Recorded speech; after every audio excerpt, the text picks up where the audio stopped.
এখন কিন্তু অনেকেই ফেসবুকে ভিডিও আপলোড করে একটা ভালো পরিমাণ টাকা ইনকাম করছে। আর সেই ভিডিও আপলোড করার জন্য ফেসবুকে একটা পেজ থাকা খুবই জরুরি। এইবার ব্যাপার হচ্ছে এই যে পেজ কিভাবে খুলতে হয় এটা কিন্তু অনেকেই জানে না। আজকের এই ভিডিওতে আপনাদেরকে আমি পেজ কিভাবে খুলতে হয় তাও আবার প্রফেশনাল ভাবে সেটা দেখিয়ে দেব।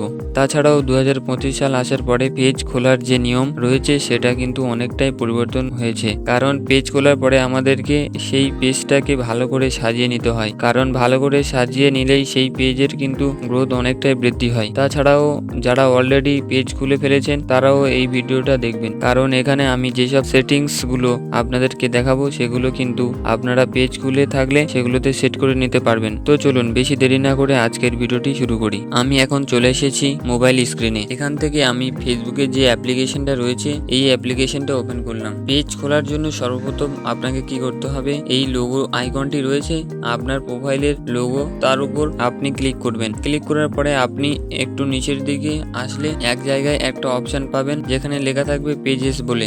এই অপশনটিকে আপনি যদি খুঁজে না পান সেক্ষেত্রে নিচের দিকে দেখুন সি মোর বলে একটা অপশন আছে। এই সি মোর অপশনে ক্লিক করলে তাহলে কিন্তু আপনি এই অপশনটা পেয়ে যাবেন।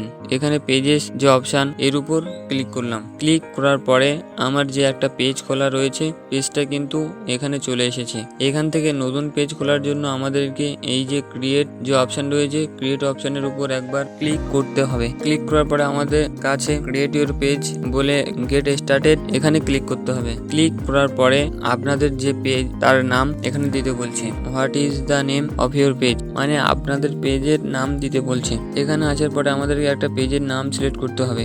আপনারা এক কাজ করবেন, আগে থাকতে পেজের কি নাম কি দেবেন সেটা সিলেক্ট করে নেবেন। আমি এখান থেকে পেজের নাম দিচ্ছি বঙ্গ ফ্যামিলি, দিয়ে আমি নেক্সট বাটনে ক্লিক করলাম। তো আপনারা আপনাদের মতো করে পেজের নাম দেবেন। পেজের নাম দেওয়ার পরে দ্বিতীয় যে অপশনটা এসেছে এখানে হচ্ছে যে আপনি যে পেজের নামটা দিয়েছেন বা যে পেজটি তৈরি করেছেন সেটা কোন ক্যাটাগরির মধ্যে পড়ে। এখানে আপনি যে ক্যাটাগরিতে ভিডিও তৈরি করবেন বা কাজ করবেন বলে ভেবেছেন সেটা করবেন। আমি যেমন এখানে দিলাম ডিজিটাল ক্রিয়েটর, মানে আমি একজন ক্রিয়েটর হিসেবে কাজ করতে চাই। আপনারা যদি সিঙ্গার হন সেক্ষেত্রে মিউজিশিয়ান দিতে পারেন।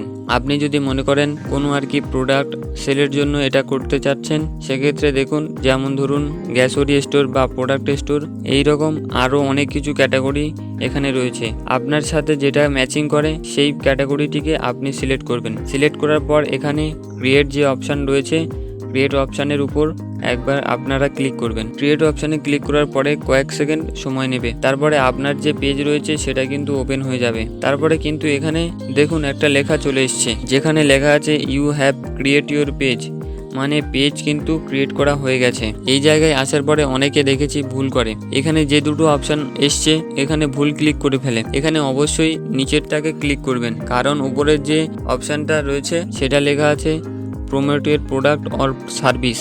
যদি আপনি কোনো আর কি প্রোডাক্ট সেলের জন্য এই জিনিসটা করেন বা পেজটা তৈরি করেন সেই ক্ষেত্রে আপনাকে এটা ক্লিক করতে হবে।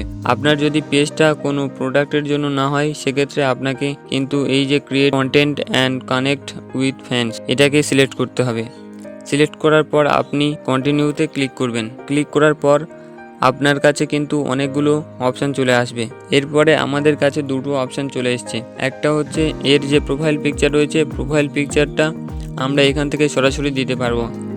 এখানে ক্লিক করলে আমাদের গ্যালারি ওপেন হয়ে যাবে। গ্যালারি ওপেন হওয়ার পর আমি এখান থেকে একটা ফটো সিলেক্ট করে নিচ্ছি। ফটো সিলেক্ট করার পরে আর কি ফটোটা আপলোড হবে, কয়েক সেকেন্ড মতো সময় নেবে। তো দেখুন এখানে কিন্তু লোগো সেট হয়ে গেছে। পিছনে যে ক্যামেরা আইকনটি রয়েছে এখানে ক্লিক করে আপনি কভার পিকচার সিলেক্ট করতে পারবেন। তো এখানে আমি একটা যে কোনো কভার পিকচার দিয়ে নিচ্ছি। এই ফটোটাই কভার পিকচার দিলাম, দিয়ে আমি এখানে নেক্সট যে বাটন রয়েছে নেক্সট বাটনের উপর ক্লিক করলাম। নেক্সট বাটনে ক্লিক করলে আমাদের যে প্রোফাইল পিকচার এবং যে কভার পিকচারের দুটোই কিন্তু এখানে সেট হয়ে গেল। সমস্ত কিছু কমপ্লিট হওয়ার পরে আপনি দেখবেন অটোমেটিক আপনার যে মেন পেজ সেখানে নিয়ে চলে আসতে পারে। এখানে আমাদেরকে ফ্রেন্ড সাজেশন দিচ্ছে, ফ্রেন্ডকে ইনভাইট করছে এই পেজের মধ্যে। তো আমি এখানে নেক্সট বাটনে ক্লিক করব, আবার নেক্সট বাটনে ক্লিক করব, এখানে আমি ডান করে দেব। সমস্ত কিছু কমপ্লিট করার পরে আপনি দেখবেন অটোমেটিক আপনার যে মেন পেজ সেখানেও নিয়ে চলে আসতে পারেন, বা আপনি ব্যাক করে চলে আসবেন, কারণ আপনার পেজ খোলা কিন্তু কমপ্লিট হয়ে গেছে। আমি এখানে আবার যে আমার প্রোফাইলের আইকন রয়েছে সেখানে ক্লিক করে পেজের যে অপশান রয়েছে সেখানে যদি ক্লিক করি, আমার যে পেজ রয়েছে সে পেজের নাম কিন্তু এখানে শো করছে। এই দেখুন, বঙ্গ ফ্যামিলি বলে এই পেজটাকে আমি খুলেছি। এই পেজের উপর আমি ক্লিক করব। ক্লিক করার পরে এখানে দেখুন আমার ডান দিকে একটা অপশান এসছে যেখানে লেখা আছে সুইচ, মানে আমি পেজের মধ্যে আমাকে সুইচ করতে হবে। আমি সুইচ অপশানে ক্লিক করলাম, তো এই পেজ যেটা রয়েছে পেজের মধ্যে আমাকে পৌঁছে দেবে, মানে আমার প্রোফাইল থেকে পেজের মধ্যে এটাকে কিন্তু পৌঁছে দেবে। এখানে আসার পর আমার যে অপশানগুলো রয়েছে সেগুলো কিন্তু এখানে শো করছে। তো এই কাজগুলো যখন কমপ্লিট হয়ে যাবে তারপরে কিন্তু আমাদের পেজ রানিং হয়ে গেল। এরপরে আমাদেরকে সেই পেজটিকে কিভাবে পরিচালনা করতে হবে, কিভাবে ভিডিও আপ করতে হবে সেই বিষয়ে ভিডিও কিন্তু আমি আপনাদের জন্য করব। এখানে লিংক দিয়ে দেব বা পরবর্তীতে আপনাদের জন্য ভিডিওটিকে আপলোড করে দেব।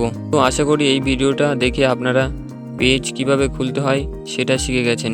আর কোনো কারণে যদি আপনার পেজ খুলতে অসুবিধা হয়, কোনো প্রবলেম হয়, তাহলে অবশ্যই আপনারা কমেন্টে জানাবেন, কারণ অনেকেরই কিন্তু পেজ খুলতে গেলে অনেক প্রবলেম দেখা দেয়। সেই ক্ষেত্রে আপনাদের পেজ কিভাবে খুলতে হয় তার সলিউশনও আপনাদেরকে আমি বলে দেব। তো আশা করি আজকের এই ভিডিওটি আপনাদের ভালো লেগেছে। এই ভিডিওটি ভালো লাগলে অবশ্যই একটা লাইক করবেন এবং বন্ধুদেরকে শেয়ার করবেন। শেয়ার করলে তারাও কিন্তু এই জিনিসটা শিখতে এবং জানতে পারবে। আর যারা ফেসবুক থেকে এই ভিডিওটিকে দেখছেন তাহলে অবশ্যই পেজটিকে ফলো করে রাখবেন। আর ভিডিও শেষে বরাবর আমি যে কথাটা বলি, আপনারা সুস্থ থাকুন, ভালো থাকুন, বঙ্গ টিপসের সাথে সদা সর্বদা জুড়ে থাকুন।